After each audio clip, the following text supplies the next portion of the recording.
is said to be the invention of an ancient Egyptian sage called Hermes Trismegistus. The Alchemy. father of alchemy lived in an unknown age of Egyptian history, though he is thought by some Rosicrucian schools to have lived during the time of Moses and the exodus of the Israelites. If true, being an initiate of the mysteries of Isis and Osiris, Moses must have been tutored by Hermes himself, which later enabled him to carry out his mission and to realize his I am presence, symbolized by the burning bush. The various precepts of the Ten Commandments of the Lord of Hosts, revealed to the Israelites by Moses, are the first alchemical steps of purification and putrefaction. Further steps were later added to the Mosaic revelation by the Nazarene Master. Indeed, the Christ declared that he came not to abolish the previous revelation, but to fulfill it. It is thought by some that Hermes Trismegistus constituted a title assumed by distinguished hierophants of the mystery schools, in a somewhat similar manner that Zoroaster, the founder of the fire religion, is regarded by certain scholars. Incidentally, alchemy may also be considered a fire religion, or at least a philosophy, because of its symbology of fire related to the alchemical principles, its prerequisite in the art of transmutation, and to the respect and honor paid to it by alchemists. Jewish mystics identify Hermes as the antediluvian prophet Enoch, or Idris, as the Muslims call him, while ancient Egyptians see Hermes as Thoth, the god of wisdom, learning, and writing. He was given this apotheosis, along with Imhotep, the great architect under the reign of King Zoser of the 4th dynasty. It would appear that both men were overshadowed by the archetypal figure of Thoth, and were acknowledged as such by both the inner and outer circles of initiates of the mystery schools. Thoth, or his Greek counterpart, Mercury, was a messenger of the gods, and as an archetypal incarnation of this god, Hermes lived up to his name by his literary productiveness. Ancient writers declared that the thrice greatest wrote thousands of books on what later became known as Hermeticism and alchemy. It is unfortunate that very little of Hermes' works survived the conflagration and destruction of libraries and books by Roman and Christian zeal in the early dawn of the Piscean Age.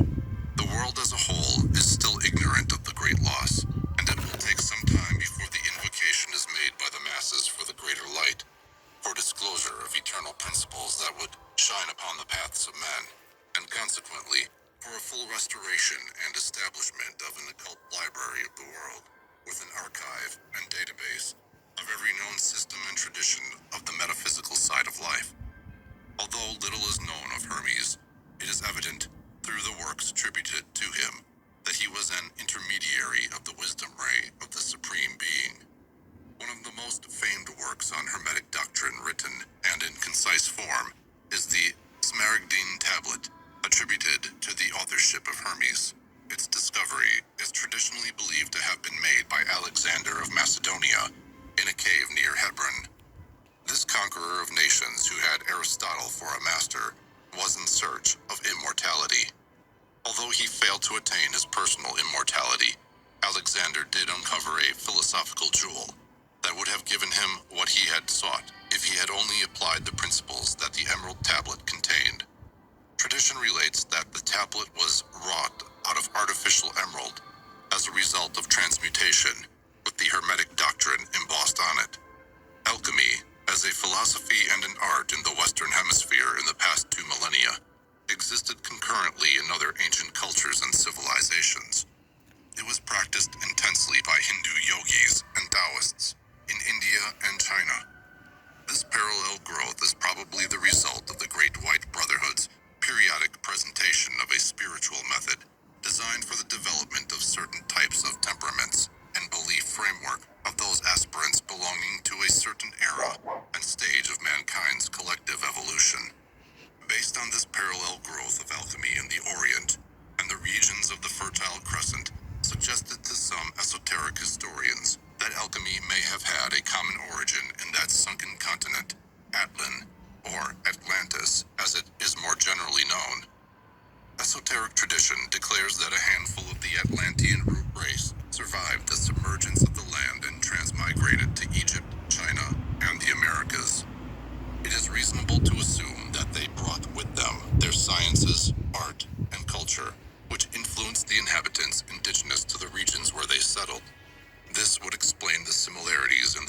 traditions and beliefs of native cultures to be found both east and west. Principles of alchemy are the principles that nature herself works with, and thus alchemy, scientifically, existed in the inner planes long before it was brought down to the earth plane by master teachers. A study of nature's mysteries would reveal to the discerning student that the higher intelligences, the Elohim, and the great architect of the universe utilized alchemical principles to precipitate the starry bodies out of chaos, out of cosmic root substance, or sunyata, as termed by the Buddhist. Kabbalists believe that Adam was taught by the angels in paradise the art of transmutation to prepare him for his fall and his climb back toward his monad, toward godhood, his involution and evolution from a divine consciousness to divine self-consciousness. There is no general concurrence among scholars as to the origin of the word alchemy. The consensus is that the word is derived from the word chem, the ancient name for Egypt, added to the Arabic article al, meaning the, thus forming the word alchemy. However, Sir Wallace Budge is of the opinion that alchemy comes from the Egyptian word kemein, meaning the black powder or ore, which is presumed to be an ingredient in alchemy. No matter where it secured its name, the word alchemy, it would seem, first came into prominence in the mystery schools in Alexandria. Purpose of alchemy. But just what is alchemy, and what role does it play in the promotion of the welfare of mankind? If alchemy has any true value, it must be based upon eternal values, upon the things that support heaven's purposes. In other words, upon God's plan of humankind's becoming into the true Elohimic image of the divine. If alchemy simply had an earthly objective, masterminds of the ages would not have concerned themselves with it. It would have been considered as something so trivial, so transient, as to distract man from the real work of extricating himself, specifically from his bondage to the carnal self, the kama manas, or animal soul, and generally from samsara. Greed was never the impulse that prompted the invention of alchemy. It was, is, and always will be man's desire for truth and enlightenment of his true nature and estate that motivates him to seek through every channel and avenue for that certain something that he subconsciously feels he had lost and which is his to reacquire. Call it the lost word, the philosopher's stone, or the Holy Grail, it matters not. Alchemy teaches man the principles of regeneration and resurrection, laws of creation and transmutation, laws that would assist man to regain his former estate lost in the fall. This fall from paradise symbolically represents involution of the human life wave into physical matter. The way back to the throne of God is scientifically called evolution, and the acceleration of the latter is the art of the Hermetic Gnosis. This path of return is esoterically and graphically symbolized by Jacob's ladder and the paths of the Kabbalistic tree of life. The drama of Jesus' life is an alchemical allegory of the steps of regeneration and ascension to the I Am presence within, the Father who art in heaven. Orthodox Christianity does not recognize or is unaware of this vital truth, and because of the lack of mystical insight among most members of its priesthood, coupled with the absence of esoteric truths in the doctrines and dogmas of the Church, the average Christian is ignorant and unaware of the true message of Christianity, of the light, the Christ substance, and the true saving blood that Christ introduced to humankind.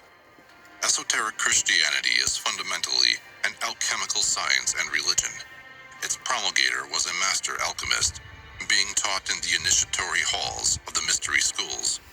It is related in the Gospels how the master transmuted water into wine, multiplied loaves and fishes, and walked on water, all of which were manifestations of the applied principles of alchemy, the Hermetic philosophy. Or perhaps these events were all allegories conveying some spiritual teaching. Alchemy is defined as an art of transmutation and precipitation, the changing of base metals into gold. The work of alchemical transmutation is designated as the labor of the sun. This Eye of Ra symbolically represents the perfection with which nature is gradually unfolding in her creations. At the physical level, the sun of perfection is represented by gold. Alchemy is the science and art which hasten the creations of nature to attain perfection at their own respective level. Gold is the perfection attained by metals and minerals. Minerals, however, are also following another line of perfection, that of its ability to sustain life and consciousness. And man, the acme of organic life, is evolving to the state where he acquires perfection in divine self-awareness. From the above, it can be summarized that alchemy is the art of raising vibrations of an object in order to hasten its development or evolution into a higher expression or state. The result is perfection of the object of the transmutation. Alchemy's transmission to Christendom. Alexandria was the philosophical capital of Egypt, and perhaps of the whole civilized worlds in the early centuries of Christianity. Gnosticism, Neoplatonism, alchemy, and Hermeticism flowered abundantly. These philosophies are intrinsically related, and, to comprehend the royal art fully, the student of alchemy is advised by master teachers to be familiar with their doctrines. Alexandria's golden age of occult philosophy did not last long, for the reptilian mind of the fallen angels had seized control of the rising new religion of Christianity. No offense to our Christian brothers and sisters. The philosophical sons and daughters of Hermes were persecuted and murdered brutally by Christian fundamentalists and fanatics. Fear and hatred were aroused among the masses, and the ousting of the so-called pagan religions from the land ensued. One sad event was the cruel assassination of Hypatia, an illustrious daughter of the Mysteries, the widow Isis, and propounder of Neoplatonism. She hardly had a philosophical equal during her day, and this caused the envy and jealousy of a certain priest who contrived her murder. During the decline of the Roman Empire, the secret doctrine, or the ancient wisdom, were passed on to the guardianship of the Arabian and Persian mystics. The tenets of occult wisdom were later incorporated into the Muslim faith, with its higher aspects promulgated secretly in the traditional oral manner in certain sects, orders, and mystical groups, such as the Sufi and Dervish orders, and among the community of Druzes in Lebanon and Syria. In the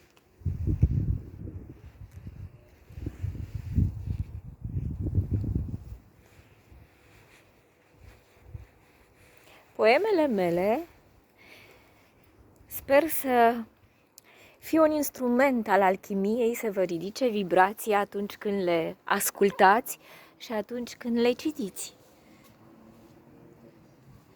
Când le mirosiți, când le pipăiți, dar și atunci, în stadiul alfa, delta sau teta, ca un mijloc de transmutare acolo, dincolo de timp și spațiu, unde totul este împreună, unde suntem cu toții împreună, în oceanul din picătură.